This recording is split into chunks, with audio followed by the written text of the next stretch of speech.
ಈ ಡಿಸೆಂಬರ್ 16ನೇ ತಾರೀಕು ನಾನು ಕನ್ನಡ ಇಂಡಸ್ಟ್ರಿಗೆ ಬಂದು 20 ವರ್ಷ ಆಗಿದೆ. ಜನ ನಮಗೆ ಪ್ರತಿ ಸಲವೂ ನಮ್ಮನ್ನು ಬೆಂಬಲಿಸ್ತಾ ಹೋದಾಗ ಒಂದು ನಮಗೆ ಗೊತ್ತಿಲ್ಲದಿರುವಂಥ ಒಂದು ಎನರ್ಜಿ ಇರುತ್ತೆ, ಒಂದು ದೊಡ್ಡ ಪುಷ್ ಇರುತ್ತೆ ನಮ್ಮ ಒಳಗಡೆಯಿಂದ.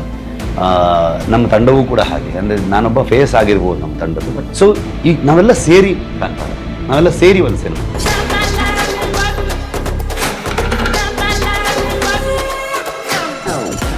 ಕಾಂತಾರದಂಥ ಸಿನಿಮಾ ಮಾಡೋದಕ್ಕೆ ನನಗೊಂದು ಅವಕಾಶ ಸಿಕ್ಕಿದೆ ಅಂತ ನಾನು ಯೋಚನೆ ಮಾಡ್ತೀನಿ. ಅವರು ಜನರು ಒಂದೇ ಒಂದು ವ್ಯತ್ಯಾಸಗಳು ಅನ್ಸೋದು, ಜನ ಹೆಚ್ಚು ಪ್ರೀತಿ ಕೊಡ್ತಾ ಇದ್ದಾರೆ, ಜನ ಹೆಚ್ಚು ಬೆಂಬಲಿಸ್ತಾ ಇದ್ದಾರೆ, ಕೆಲಸಗಳನ್ನು ಜಾಸ್ತಿ ಅಪ್ರಿಷಿಯೇಟ್ ಮಾಡ್ತಾ ಇದ್ದಾರೆ. Literally perfect. Like every minute detail. I loved it. Especially the acting. The acting was amazing. Goosebumps. Rishabh Shetty, too good. This was a very good representation of our culture. बहुत मतलब mind blowing. Visuals सुद्धा खूप भारी आहेत. 5 out of 5. Definitely actor ಅನ್ನೋದು ತುಂಬ ಸಣ್ಣ ವಯಸ್ಸಿನಿಂದ ಇದ್ದಂಥ ಕನಸು. ಕನಸನ್ನು ಮಧ್ಯದಲ್ಲಿ ಇಂಟ್ರೋಲ್ ಬ್ರೇಕ್ ಕೊಟ್ಕೊಂಡು ಇದು ಮೋಸ್ಟ್ಲಿ ವರ್ಕೌಟ್ ಆಗಲ್ಲ ಅಂತೇಳಿ ಸ್ಟಾಪ್ ಮಾಡಿದ್ವಿ. ಬಟ್ ಸಮ್ಹೌ ವಾಪಸ್ ಬೆಲ್ ಬಾಟಮಿಂದ ಅದೊಂದು ಅವಕಾಶ ಸಿಗೋಕ್ಕೆ ಶುರುವಾಯಿತು. ದುಡ್ಡು ಮಾಡಬೇಕಂತ ಅಂದ್ಕೊಂಡು ಯಾರೂ ಸಿನಿಮಾ ಮಾಡೋದಿಲ್ಲ ಆ್ಯಕ್ಚುಲಿ. ಎಲ್ಲರೂ ಅದನ್ನು ಸ್ಕೀಮಲ್ಲಿ ಬಂದವ್ರಿಗೆ ಅದು ವರ್ಕೌಟ್ ಆಗಿದ್ದು ನಾನು ಕಂಡಿಲ್ಲ. ಎಷ್ಟೋ ಹಿಟ್ ಪ್ಯಾರ್ಗಳನ್ನ ಇಟ್ಕೊಂಡು ದೊಡ್ಡದಾಗಿ ಫ್ಲಾಪ್ ಆದಂಥದ್ದು ಕೂಡ ನೋಡಿದ್ದೀವಿ ನಾವು. ಸೊ ಹಾಗಾಗಿ ಎಲ್ರಿಗೂ ಒಂದು ಒಳ್ಳೆ ಸಿನಿಮಾ ಮಾಡಬೇಕನ್ನೋ ಒಂದು ಥಾಟಲ್ಲೇ ಬರ್ತೀವಿ. ನಿರ್ಮಾಪಕರನ್ನು ಸೇರಿಸಿ ಹೇಳ್ತಾ ಇದ್ದೀವಿ.